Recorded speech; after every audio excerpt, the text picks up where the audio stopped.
好，馬文君呼籲黃文啟不要再演了啦，而且拋出了4點，要國防部回復，就是說，真的，我是覺得說一個中將，真的，你真的哭了，我也就服了你了，但是你真的哭了，表示你那個抗壓性是太低了，而且賴清德在春節一直拜託立法院趕快復委，已經復啦，他沒有不復嘛，復委現在有3個不同的意見，國民黨是3800億加 N。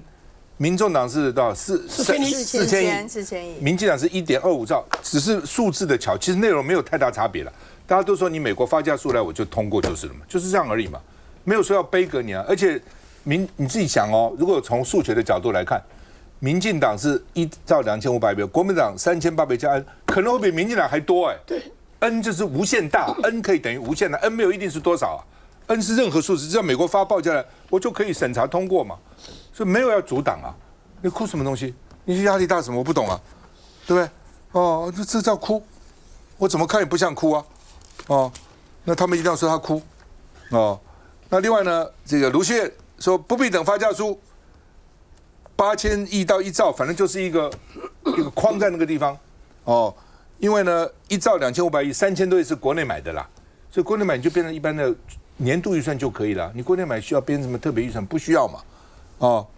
顧立雄就謝謝盧秀燕支持，但是說1.25兆7大戰力缺一不可，通通不能缺，國內買的也不能缺，通通要給我通過，哪有這種事情啊？哪有這種事啊？那另外呢，美國的跨黨派參議員到台灣來訪問了，賴清德親自接見他們，這裡面有這個北卡的，有這個內華達的，等等，反正有好幾個國會議員來了，那另外呢？這個賴清德說，我們政府防衛的決心不變，但是呢，因為被政治因素延宕了，你問問這些美國議員嘛，你最近紐約那個機場，然後呢飛機撞了，跟那個消防車撞了，塔台管制員沒有問題。美國現在多少塔台管制員拿不到薪水，多少塔台防制員幾百個辭職，多少個塔台有很多機場50%的都請假，為什麼他付不起？這個分期付款的錢要去打零工啊，要去兼差要付錢，沒有發薪水啊！你國會議員怎麼通過？你為什麼搞這些東西？我們台灣人到美國也很擔心害怕，我現在都不太敢到美國，那個機場很危險吶。你們解決你們自己的問題嘛，你要關心我們什麼立法委員幹嘛？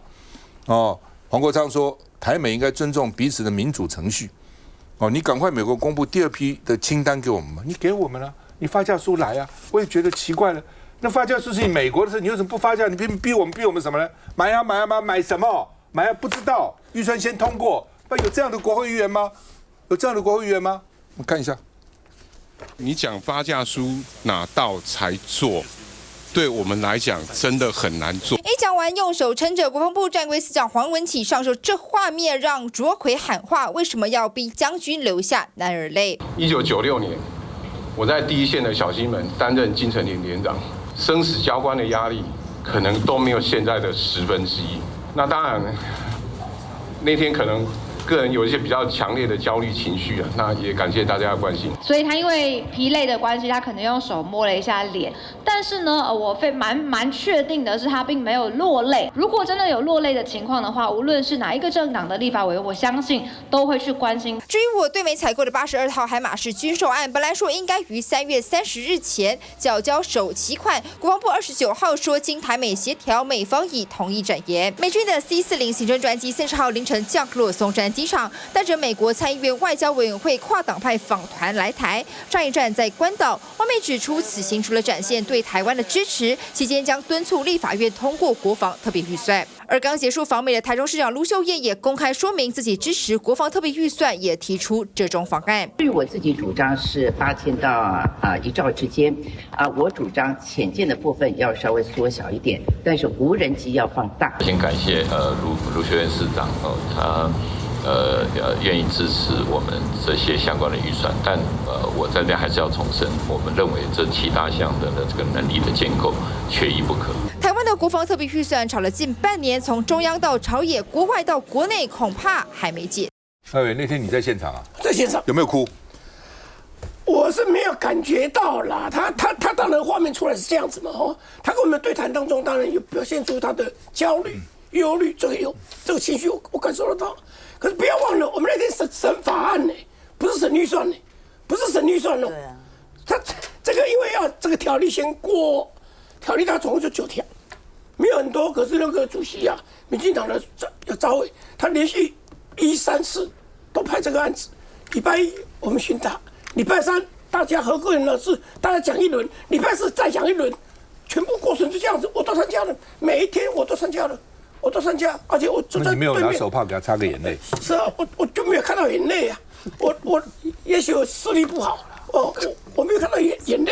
他說將軍的眼淚，哇，這個後來做了這個新聞把它做這麼大，瘋傳了。這個是哇，說我們這個立法委員在那立法委員欺負他什麼之類，怎麼會有這樣？不要忘了，我們是審條例，不是審預算。第二個，國防部顧部長顧立雄他講的說要發假書，你就立法院授權我們去跟美國談發假書，海馬式的那幾套，13日3月13，我們就正式通過了，就讓你去談了。立法院多配合啊！你不要忘了哦，每一次這國防預算跟我砍幾10億，對不起，那個基本上都是國防部要我們砍的。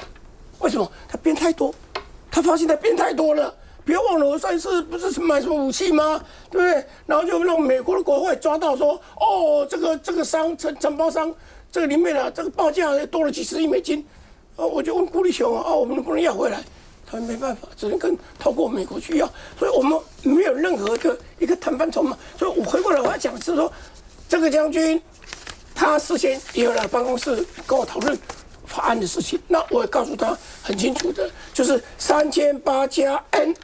今天盧秀燕出來講的8000或者1兆，就是那個 N 什麼時候出現，我們就給啊，而且我都還沒有講上限。盧秀燕講上限到1兆，最多到1兆。我們來講的話，那以國民黨的一個版本，那是3800加 N， 就你講的 N 可能超過1兆，加起來全部超過1兆。不然這樣的話，一般人大概搞不懂那個 N 是什麼意思了。一般人啊，因為數學中間很多人也搞不懂。其實 N 就是可以從0到無限大。對。他沒有一定是怎樣，那明顯你做過兵怎麼看？壓力大嗎？過去我聽了，包括民黨立委蔡適應都在前線。1996年他在前線當兵，他是排長哦。他呢，包括很多人回憶說，1996年台海危機的時候，很多人寫遺書了，可能真的打仗。那時候真的要不要打仗？沒有人可以預測啊。真的打起來的話，第一線、前線，不是大金小金，距離馬祖啊，距離那個大陸是肉眼可以看得到嘞。真的打都簽遺囑那結果現在。好，你黃文啟當初是在當步兵連的一個連長，我相信你大概也寫了遺囑了。那時候是要打仗的一個壓力，然後你現在比如說，你現在立法院審查預算，比說現在的壓力只有當年的1/10，那你不是比要寫10分遺囑？對啊，那你現在去立法院審查預算的時候，你是不是要先寫先國防部先立個10份遺囑，說我準備要去犧牲，要去陣亡了，可以這樣類比嗎？我現在要出征，我現在要出征，要去打仗，不倫不類。當初是真的，可能是真的實彈哦，在前線那時候實彈。我當兵的時候，我站衛兵的時候是沒有實彈的。我是1999年我在裝甲兵的時候，我站大門衛兵是沒有實彈的。可是更早的時候，96年那時候是實彈，甚至有上膛的。那時候寫遺囑的。那現在去立法院審查，你把立法院當作戰場嗎？我覺得將軍講話真的是不倫不類啦。好，你要講說你要辯護預算可以，可是你資訊要透明啊。你上禮拜講說到底海馬式的美方可不可以延後付款？你講說不行嘛？就現在可以，就你國防部又說可以了，你是戰規司司長到底說你的資訊落差，還是你在演戲？還是我認為好，你如果對執政黨來講，你表現很好。我認為你未來大概會升官的，你第3顆星星你可能掛得上去了。可是你對國防部負責任來講，你這是很不負責任的啦。對於說我們對國防自主完全不負責任，所以這種表現完全非常的離譜啦。我覺得是到底是黃埔的校慶上升官發財莫進此門的。你這種表現你合格嗎？我只講個重話啊，如果一個中華民國的中將軍官將軍。為了這個事在立法院落淚，我告訴你一點格調都沒有，我看不起你。我告訴你，帶兵打什麼鬼仗啊？好吧，當時我在節目講過，海馬式老美絕對讓我們這個延期的，他們怎麼騙我們？說不能夠這個延哦，延了以後老美就賣給別人了，記不記得？賣給別人了。我說開什麼玩笑？誰做的？川普做的，後面的軍火商做的。軍火商要不要賺你的錢？當然要嘛，怎麼不賣你？你台灣一個肥羊不賣你賣誰啊？當然賣給你嘛，保證他不會移情別戀，不會再賣給別人。果然呢，同意了，同意展延了，當然同意嘛，他怎麼會不同意呢？當然展延以後，你付了款以後，他是不是一定交貨？那不一定，那不一定，我可以一物多賣啊，我這也答應，那也答應，有可能老美常幹這事情啊，對不對？所以很多武器來不了，200億美金來不了。但是說他不賣給你，賣給別人，你沒有，怎麼會有這種事情？弄腦筋想想也知道，不可能有這種事情。永平你要補充？對，因為我其實也是出身軍人家庭嘛，哈，我就覺得永平的爸爸是飞將軍，对对，而且我爸是真正出那種會死亡的任務聞名的克難英雄。所以我說真的哦，一個將軍哦，會在立法院只因為在野黨的壓力大一點哦，什麼軍售就這樣子覺得，真的就被馬文君罵得很對啦，別再演了啦。可是更悲哀的是說，我們中華民國的軍人，尤其是將領，何時到需要靠演戲來博得他的這個戰功，來博得那個他的升遷？這真的太令人覺得莫名其妙了。那我認為這次卓榮泰跟綠營操作黃文啟這個事情，想要再帶風向、帶言論，讓民眾呢來對這個藍白立委產生反感，我覺得他剛好搞錯了，因為呢，大家就突然發現說，哎呦，原來我們的這些將領呢，都是沒有一點抗壓力的草包，那對不對？連面對一下立法院，其實我覺得我們的立法委員對軍售已經夠客氣了，對不對？現場呢也客客氣氣坐在那邊，也沒有炮聲隆隆，跟你有來有往的商議。然後你都可以壓力這麼大，而且還可以把說這個壓力比起當年1996年的時候，你還壓力10倍，如此誇張的說法呢，大家真的會對我們的國軍由這些人在領軍，大家會心生疑惑。對民進黨，他更想塑造說全台灣的人要對抗中國大陸的壓力跟危機，要同仇敵愾。我覺得簡直反效果嘛，因為大家一看到他就覺得說，哎呦，那我們的軍人真的怎麼都現在都變孬種，都變弱雞，反而會覺得沒辦法相信。我覺得我真的很誠心誠懇勸黃文啟講，你還有一個機會，你勇敢站出來說，你們誤會了，我沒有掉淚，我沒有掉淚，是你們看錯了。我沒有，我雖然壓力大，我絕對沒有掉淚。你這樣講的話，你可以重新贏回你的部屬的敬重、袍澤的敬重，贏回社會對一個中將、現役中將的敬重。需要再回來。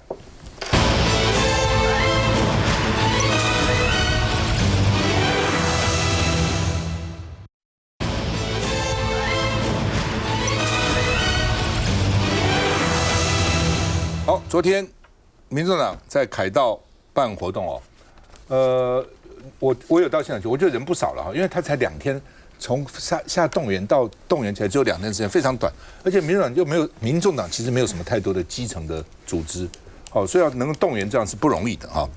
那昨天柯文哲因為他們在凱道嘛，後面是總統府了就說呢賴清德沒有用了，民眾黨說凱道現場有8萬人那另外呢，柯文哲說司法不公摧毀台灣的新政治，本來說要建立一套新政治嘛那另外呢，黃國昌哽咽說，因為他自己努力不夠，所以就是司法改革不夠快了，所以害柯文哲受害。那黃國昌說賴清德要出來辯論當然賴清德不會出來跟他辯論了那另外呢，蔡壁如說呢要柯文哲回來當黨主席，黃國昌就說只要這個柯文哲點頭，隨時我可以讓賢那另外呢，他們也叫小草呢，柯文哲第2次換小草，趕快入黨。如果你覺得我受委屈，覺得我們司法改革不夠快，加入民眾黨來這個促進司法的改革。黃國昌說，讓柯文哲成為受害者，我滿滿的愧疚那另外呢，國民黨昨天有23個委員也去站台了說今天柯文哲，明天任何人都有可能那另外呢，這鄭麗文昨天因為有既定行程到中南部去他去廟裡拜廟等等，他就安排好了。所以呢，他說他堅定聲援民眾黨，守住法治的尊嚴，同時派牛煦庭代表他去發言，國民黨的發言人那另外呢，這個329討公道上凱道討公道，黃國昌對黨內的喊話說，跟民進黨是沒有什麼彈劾空間，已經搞到這個地步了。我們看一下，賴清德沒有用的，我不會屈服，我不會投降。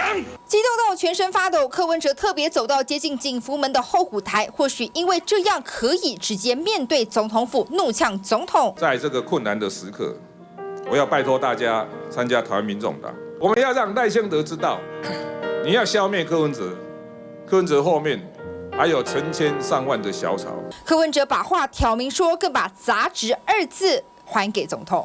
賴清德，請不要把所有和你意見不同的人都看作是雜質。不管你的歷史背景，只要你生活在這裡，認同台灣這一塊土地，你就是台灣人。這當然是要幫陷入國際爭議的自家陸配立委李珍秀說話，而柯文哲要聲援的還有昔日一同關押因為詐騙被收押的收容人。我本來是一個需要被安慰的人，還要變成他的張老師。但此刻他也是小草們的張老師。我已經是阿伯，67歲了。我現在關心的是台灣的未來。我會很好的，但也要拜託大家好好照顧你們自己。我們繼續保持熱情，為台灣而努力。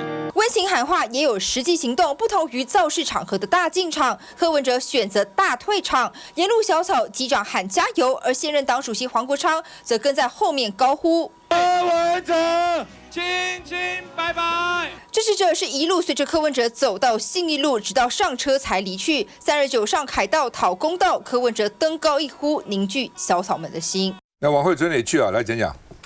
我想非常首先要先謝謝趙大哥，還有國民黨的好朋友們一起到現場來，做相關的聲援哦。那我想昨天在這個活動當中呢，我覺得國民黨的這些朋友們來參與，有一個很大的部分我有聽出來，這中間其實大家都有說，就是不是為了柯文哲。不只是為柯文哲，不只是為了柯文哲，因為我想大家昨天非常多的委員，包含像寶哥昨天有去了，在發言裡面特別都提到了這個司法正義的部分哦。那昨天我覺得趙大哥上台的時候做了很好的整理，在這個柯文哲的案件裡面，不管從他的證據力，或者他的程序正義，或者是從他的比例原則，這個是完全 copy 昨天趙大哥講的這個內容，我覺得做了很好的一個把他這個重點整理了哈，就是大家都可以看得出來，柯文哲在這個案件當中，在他關押的那段時間裡面呢，包含檢辯雙方的這個不成比例哦，就是說柯文哲所處的環境根本沒有辦法好好來看相關的這一些這個文件，然後可以來為自己好好來做一個辯護，到最後用了一個查了半天，不管這個進檢寫了多少的故事哦，那些都不用講了，什麼冷錢包那些，在這個所謂的判決書或新聞稿最後的內容裡面，通通都沒有出現哦。最後用了一個大家跌破眼鏡，他也不用1500了哦，用一個唯一查得到金流的210萬啊，這210萬還不是進了柯文哲口袋，是到了這個台灣民眾黨，是合法的政治獻金啊。我想這裡面相關的官司的內容，其實大家在節目當中都已經討論了非常的多了哈。那昨天在現場，其實除了國民黨的這個夥伴朋友之外呢，我們民眾黨是甲級動員，所有的這個黨公職都到了現場哦。那就像剛剛趙大哥講，其實我們用很短的時間，我也非常謝謝我們黨中央跟各地的這個朋友們，我們的這些主委們跟黨中央的這些夥伴們，用很短的時間之內去號召我們所有的一個小草，大家到現場來哦，就是有表達對這個司法不公這樣的一個心情。所以我們昨天的這個口號是上凱道就是討公道哦。那昨天的一個結果，我覺得最後阿伯講的那句話，雖然讓大家那個他講說他已經是一個阿伯了啦，哈，因為我覺得他為什麼特別講這個部分，就像剛剛我們在新聞裡面看到，其實那個注解是對的，因為我們有非常多的小草，確實對於阿伯2028參選這個總統還是有非常高的期待，但以目前的判決的結果，確實是不可能。所以我覺得阿伯昨天也算是正式的告訴了小草們哦，即便他2028沒有要選總統，他是一個阿伯，但是他為了台灣的未來，他願意繼續在民眾黨跟我們一起做非常多的一個事情哦。那最後他的一個溫馨喊話裡面，就我所知道最新的狀況，確實是對於一些小草們有更大的一個鼓舞哦。所以在今天早上這個禮拜一的一早，我從黨中央這邊得到最新消息，我們的黨員的人數確實也在增加當中。非常謝謝大家在昨天到了这個凱道，跟我們一起為司法不公這件事情一起站出來。那位置。我想，這個大家看到這麼多藍營的立委上去，包括趙大哥也去，我想大家也不意外啦。哈，那不過就說這件事情，我覺得有幾件事情是讓人會覺得比較荒腔走板的是，昨天在那個現場哈，我看到這個邱佩玲也有被邀請上去致辭。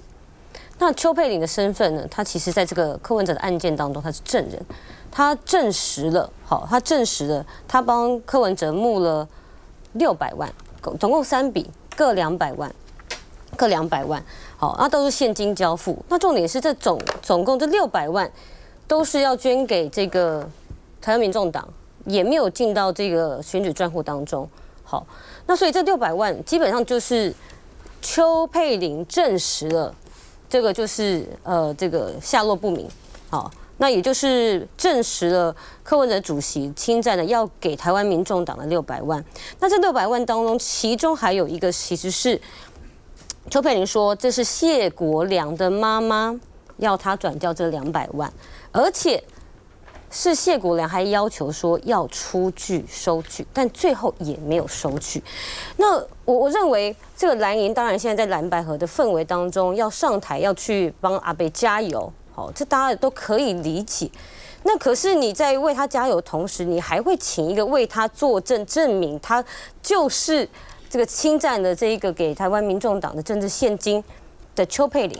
我覺得這個會讓人會認為就是真的是很錯亂，是說民眾黨難道現在就連基本的這種要跟選民對話、司法判決的這種基本對話能力都沒有嗎？所以我們會很疑惑，就是說那為什麼這個案子明明告發的是鍾小平，然後大聲疾呼的是國民黨的議員游淑慧，那這個黃國昌口口聲聲都要講說他要找的這個辯論對象是賴清德，所以我覺得整場氛圍當中其實是一個情感的宣洩。來，賴委你也去了，我看是不是？对，我去了。來說說，你怎麼去？這個去主要的就是不是只有說聲援這個柯文哲的，主要還是強調司法正義的。因為現在司法你不覺得雙標很嚴重嗎？他的對照組就是鄭文燦實錘找到金流，在家裡面發現700萬。實錘哦，柯文哲是捐到民眾黨，然後之後沒了，在中間連結不知道，沒有實錘的東西對柯文哲來講，所以我們看的是這裡兩個反差非常大，而且柯文哲這樣子就馬上判了哦。好，鄭文燦呢，你看到他找要阿北的案子4個月就已經起訴書了寫好了，結果中間要判，法官呢換了3個。還有什麼？因為生病了，因為怎麼樣？就大家避開。這裡面就這2個案子，這2個案子一對照的話，他就想說：哦，這個東西啊，司法是不是雙標？我覺得我們昨天去是一個很重要的，就是說不要司法雙標，司法雙標就變成政治在辦案一樣。我們就主要訴求是在這個地方。那麼另外一部分的話，我們也想到一個東西啊，就是說你可以看昨天有委員提到的說。這個現在有個大學就公布啊，你對於法院判決的你的支持度多少？3成多而已，多可悲啊！我們的法官判出來，老百姓社會的接受度是3成多，大家就覺得說不要雙標，包括光電的弊案要88槍的事情，到現在有沒有查啊？有沒有去那個時候也沒有啊？你就發現到比如說你要講，你可以講很多了。陳啟義的事件，為什麼輕易的給他溜出去，又回來，如入無人之境了？你會發現到說，整個司法其實背後有政治在，就是看起來有那個味道，有聽政治力的影響在辦案。我覺得這才是我們昨天去的主要的原因呢。就是我昨天是這樣了，我說我去不只是為這個柯文哲了啊，是為了整個司法了，因為如果我們是一個法治國的話，法律的3個很重要的基礎，第一個就是你證據必須要確鑿，第二個你的程序必須要正義，第三個你的刑罰必須要合乎比例原則，都沒有做到。你的證據有夠嗎？足夠嗎？120億，如果說未经销损得到120億的好處，我只付了210萬就有對價，這完全沒有對價，怎麼可能呢？你為了给你為了210萬政治獻金，給他120億的好處，那這個法官說他可能有後謝，在哪裡呢？你罪刑法定，你總要有證據嘛，你不能猜呀。如果大家法官都可以憑自己心去猜的話，那很危險了，對不對？然後證人說，因為沈慶金出來了，從辦公室出來後面帶微笑，就表示他們已經談好了。那沈慶金出來要哭嗎？那如果他哭是不是或是面帶愁容，就表示沒談好？不一定吧，很難講。他裡面講些什麼話你不知道嘛，但你不能猜了。法律一定要有證據確鑿，所以我們常常講說，舉證之所在，敗訴之所在。舉證是不容易，我們知道，但是還是要有證啊。你沒有證你就判人，這是一個。程序要正義啊，你程序必須要公平。這個案子有公平嗎？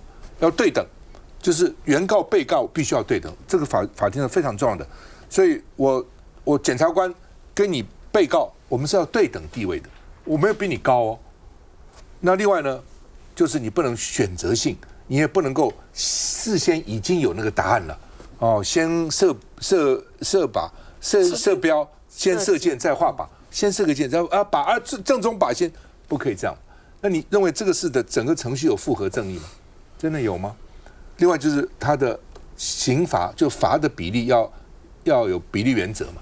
就是說，那你現在只有210萬，所以他分7個人30萬捐到政治獻金，你其他也沒有什麼證據啊。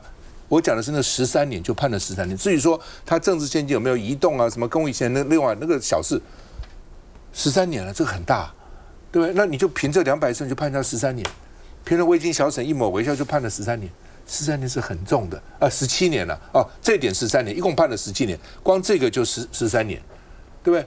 柯文哲快70歲了，在17年出來嘛，就將近90歲了。這很重的是，法律上也講，判刑越重，證據越要確實，這很重要。判刑越重，證據越要確實。哦，我那個亮票案，我一直不太願意講，因為關於我自己，我亮票以後，當場的選監委說他們有制止我完全沒聽到，而且當天。他們應該制止記者不能來拍才對啊！記者怎麼可以進到這個競選的這個投票旁邊呢？那個門到門裡面拍呢？他沒制止，他就錯了。但是他怕他犯錯，所以他就說他制止了我。如果他制止我，那天的記者也有自由時報的，也有民視的，也有三立的，都有啊。如果他沒有制止，他們會沒有一個登說選舉人制止我，他們會不報道嗎？你認為他會不登嗎？但是我到法院也可以傳他們來作證啊，有嗎？我沒有，為什麼？沒有那麼嚴重嘛，並不是要判我20年嘛，判我10年，判我8年嘛，所以不需要傳嘛，我也可以傳記者來作證啊。你們有聽到選監人有制止我嗎？為什麼？因為他那個刑罰沒有那麼重，所以就不必嘛。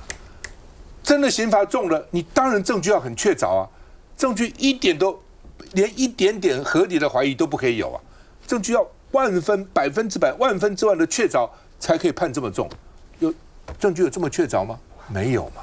所以他不管是從證據確不確實、程序正不正義、罰則符合比例原則都有問題的。所以大家才有這麼多的質疑。理論上講，如果大家都認為這個是有問題的，判下來大家覺得就應該這樣判，不會有那麼大的質疑的。休息一下再回來。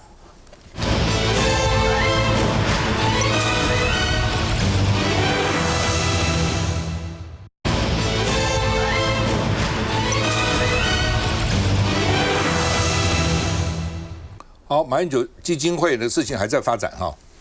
那金溥聰說不要影射他哦，所以呢有人影射他了哦，說他是幕後黑手，所以呢金溥聰說他是受馬英九委託處理離職案哦。那因為很多人說他有一個離職員工了哈，那說呢這個檢舉基金會呢違反財政紀律啊。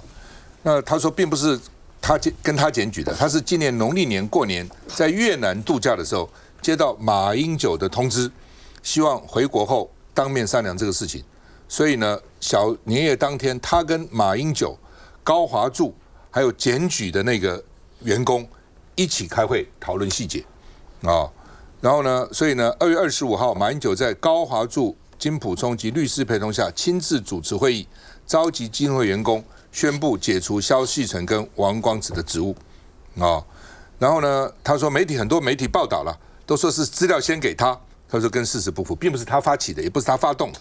哦，然後呢，他說有一些媒體以及名嘴影射、攻擊、貶義、污衊金溥聰，我一直保持低調，因為沉默是金。所以他現在講啊，他說呢，這個如果再提到他的字，他就會站出來，你們誰指明我就站出來啊。然後呢，不負事實的報道污衊他，就要負法律責任啊。那另外呢，他針對馬英九基金會人事不實的報道以及邱毅攻擊他的言論，他說要提告啊，他要提告啊。那另外呢，這個因為《鏡週刊》是說以馬英九辦公室就是馬辦的名義在大陸搞事踩線，所以呢，金溥聰說奉馬英九的命令解除蕭旭岑的職務啊。好吧，那到底情況怎麼樣？我覺得是這樣哈，就是說，因為據說馬英九是很堅持要用司法來解決，要到叫法院來調查了，但是藍營有很多人是反對的，是認為說啊。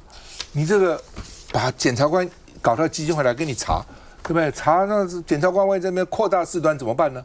哦，那馬英九跟金溥聰他們的態度哈是說，我也沒什麼事務不可對人言了，基金會就這樣，你要查就查嘛，那有什麼違法的事把它查出來。哦，那後來我就想说，可能有一個折中的方法了，因為呢，他本來說基金會要提告嘛，那馬英九基金會的董事會說這要董事會通過，亂講。今天我基金會提告的人需要你董事會同意什麼？就像我中廣，如果我以前我當董事長的時候，我要告任何員工要移送法辦，哪要到董事會去通過？不需要了，那是我的行政權力啊，這不是什麼財務啊、什麼預算要董事會幹嘛要董事会通過？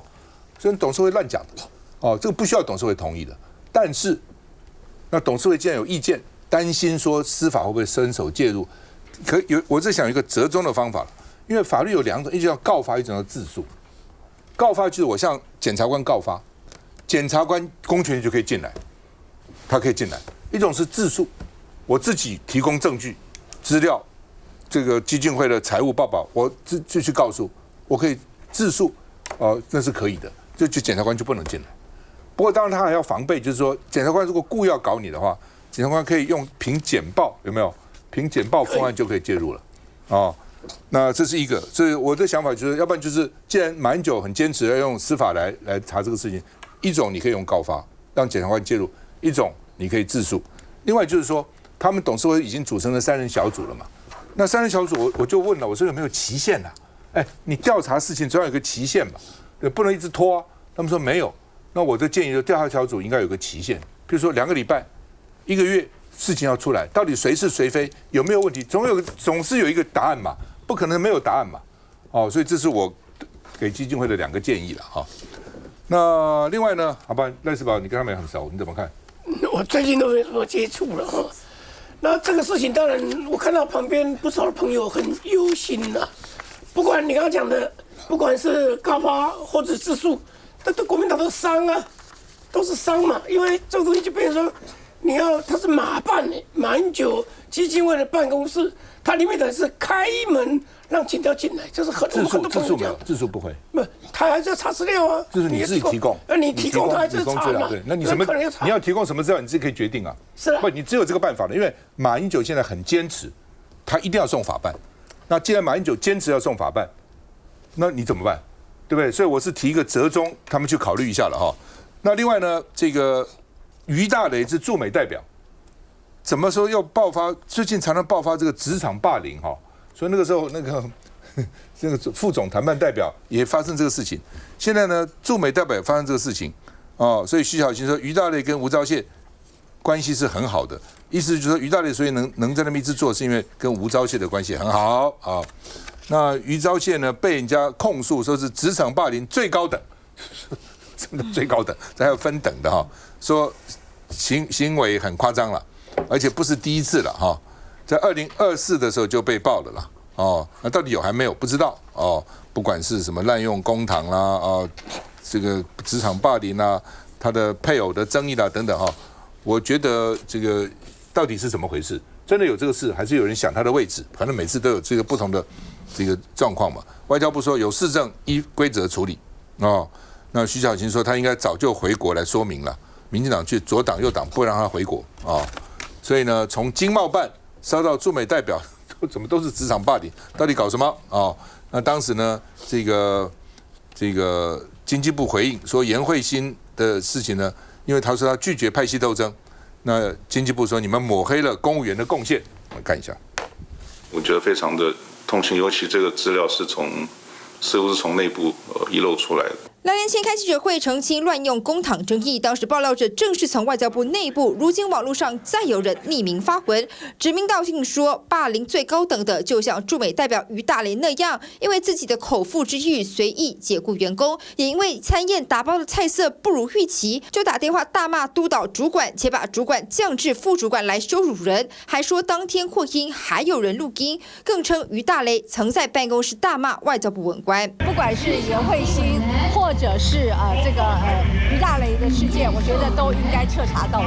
外交部將持續掌握，並視個案的狀況加以了解，如有具體的事證，均可循相關的機制提出，外交部將依規定審慎的處理。於大雷剛駐美不到半年，太太也被指控把公務員當下人使喚，指桑罵槐，然後一些似是而非的這種不實的這個指控。而這次的爆料再度提及，於大雷的太太在官邸羞辱式的換掉至少20名清潔工，5名服務他的外交人員，更直指為什麼這樣的人不會被換掉？因為於大雷是吳釗燮的好朋友，也引發外界質疑案情不單純，龍燮之爭再度浮上台面。於大雷他在任內的時候跟吳釗燮的這個關係確實是相當好的，但我無論民進黨的政府當中，他們要用什麼樣的派系鬥爭，都不應該在公務上發生所謂的霸凌的現象，真假等待調查，但駐美代表處的爭議再添一樁。蔡永平，這個於大雷的事情呢，其實這不是第一次傳出來啦。那第一次傳的時候呢，當時有一種說法，就覺得說，就是涉及林佳龍跟之前吳釗燮的人馬的鬥爭，所以那個時候有一點不了了之哦。那當然爆料者啦也去講到，就是說他的生活作風很豪奢啦，他的太太呢這個相當的自我擴權啊，明明只是一個配偶，卻去指揮外交官啊。其實這個上次第一次就已經談到，那這一次呢就又時隔了2年，就竟然呢你會覺得說這個人他應該要作風要小心一點吧，他已經知道有人在盯着你啦，結果竟然他又發生了那個什麼廚師啊、清潔工這個事件。那這個問題哦，大家要去回想一下，我覺得那個外交部內鬥哦，大概真的很嚴重，因為本來林佳龍是有意思要換駐美代表的耶，大家還記不記得那個時候都已經要換那個徐思潛，都已經講了一陣子，突然之間換也換不成功。那當時大家也搞不清楚，是因為你內鬥換不成功，還是美國人不同意，還是怎麼樣啊？這些事情也不了了之。但事情既然鬧這麼大哦，尤其都跟我們涉外很有關，尤其有顏慧欣的事情，我看了真的心裡也很難過。那他直指的又是那個我們跟美國關稅談判代表那麼關鍵的楊珍妮哦，我覺得就像幾個立法委員主張的，你這個還不查，你如果還要粉飾太平的話，我覺得這一次大家真的會不能接受，不是非綠營的支持者不能接受，綠營的支持者也不能接受啊。繼續再回來。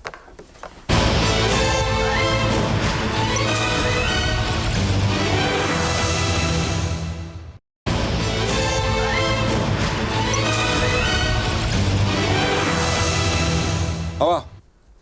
立法院是通過一個總預算的叫做新興計劃718億的，就這樣哈。我們的預算法也很奇怪，跟美國不一樣了啊。美國預算卡掉就卡掉了嘛。機場那個塔台服務員、塔台什麼管制員現在沒薪水啊，所以已經辭掉幾百個人了，辭職不幹了。剩下的人呢請假幹嘛去打工？哦，為什麼呢？他要付錢呢，養老婆、養孩子，付車的信用卡、車的貸款、付信用卡的錢呢。所以為什麼紐約那個機場這個出車禍，消防車跟那个加拿大那个航空公司撞，2个加拿大的正驾駛副駕駛當場都死了，還幾十個人受傷，機場現在一塌糊塗啊。那我們不是啊，我們是去年通過的預算，只要去年，今年還可以照用啊。新增的預算裡面有718億，比如說什麼 T-Pass 啦，什麼比較緊急的拿出來用。哦，所以政府運作還是好好的，沒有因此就不能運作。哦，那張善政說，整個台灣就在等你卓榮泰啊，明明主計長也說可以，審計長也說可以，那你就是不發啊，你就非要我們全部啊。那我先給你700，你就先用這700，還有去年的錢也可以用啊，對不對？那到底什麼意思呢？哦，行政院發言人說，988的預算被立法院丟包，你們都不審，213天不審，但是不審你是可以用的，不審不是你不能用，如果不審不能用。僵住了，這個問題就比較大。他沒有啊，你看美國一旦國會議員這個預算這個沒有通過，什麼國家公園也停擺了，國家圖書館也不行啦，機場塔台服務員不行，一堆薪水都發不出來，我們有嗎？所以呢，行政院質疑在野，說全台灣靠718億就因應嗎？718億夠嗎？哦，洪孟楷說啊，你主計總數都說可以的，你到底在拖什麼？哦。那張善政呢說被綠營圍攻，桃園市政府說壓公文掐預算還有道理嗎？哦，到底怎麼回事呢？哦，主要這個 T-Pass 這些大家等啊，講完就放重話說你這叫一意孤行，拖累全民的福祉。我們看一下，它的合法性備受質疑。這個月初，立院通過38項具急迫性的新興計劃，718億卻被行政院認定合法性備受質疑，至今不執行，包括 T-Pass、通勤月票、生育補助等民生預算，通通卡住。縣市首長竭力呼籲。對我們的新竹市來說，真的是蠻大的一筆錢。我們大概可以撐一下子，但是可能真的沒有辦法撐到一整年的所有這些這麼重大的一些公共預算，都由市庫來支出。新竹市長高虹安喊話中央，但在此之前是桃園市長張善政先開第一槍。他說公文到了院長桌子上，不只是公務員在等你而已，是整個台灣都在等你，應該趕快執行。不過行政院發言人李慧智則說，台灣市正推動 AI 城市與 AI 治理，但全國科技預算至今仍未審議，難道自稱科技市長張善政能夠接受嗎？但如果行政院長應該更能理解總預算的重要性。中央即便不撥付這個款項，基隆市府為了基隆市民也會負責到底。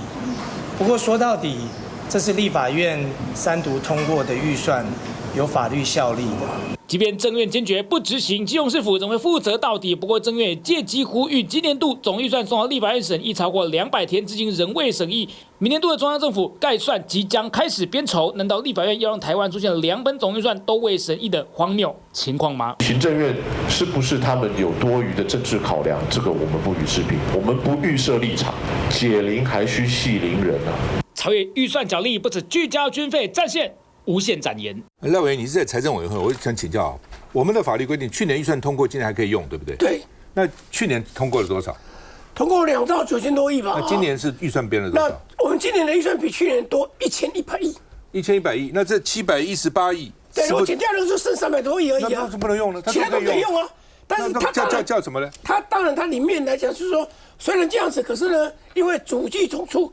他們過去的管理說，這卡住，這不是第一次了，以前好幾次的卡住了，到4月5月才通過的哈。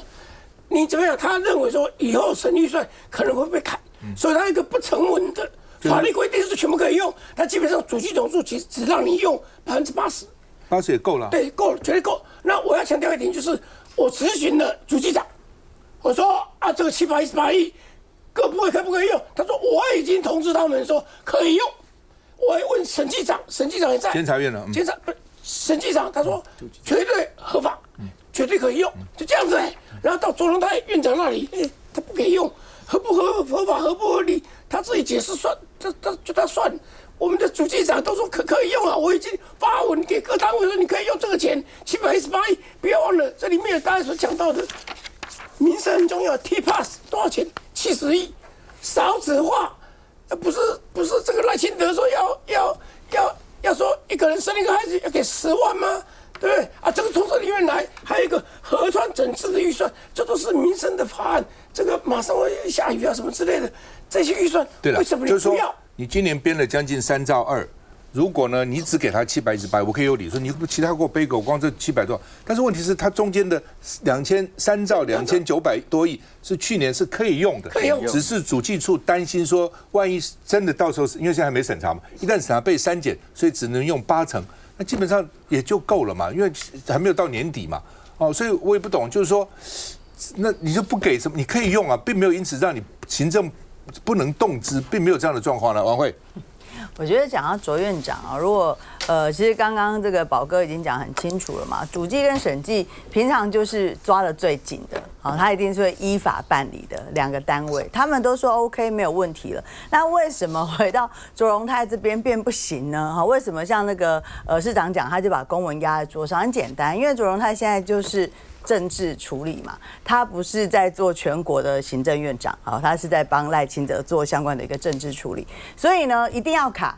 為什麼呢？因為剛剛每個這個市長都出來講了啊，如果真的要用民生很重要，尤其像 T-Pass， 絕對讓年輕人很有感啊。我們宜蘭那個群組裡面，年輕人討論一堆，當然因為這個大家立刻有感的事情，他只要卡住，大家馬上就會覺得自己的權益受損嘛，好，所以我覺得回來講啊，其實，在3月6號那時候，應該就已經立法院已經通過嘛，行政院可以就是先動之這38項，但是他這38項因為跟民生都非常的相關，讓民眾立刻有感，行政院沒有動作的，就是這樣子，最好的方法把你卡住。哪個位置？這張善政的市長是說，目前這個公文放在這個卓院長身上，但我也要說，這個預算書放在這個立法院也已經200多天。那我說，既然大家覺得這個新預算可以審，這個2%可以審過，那其他的為什麼就不一起審過呢？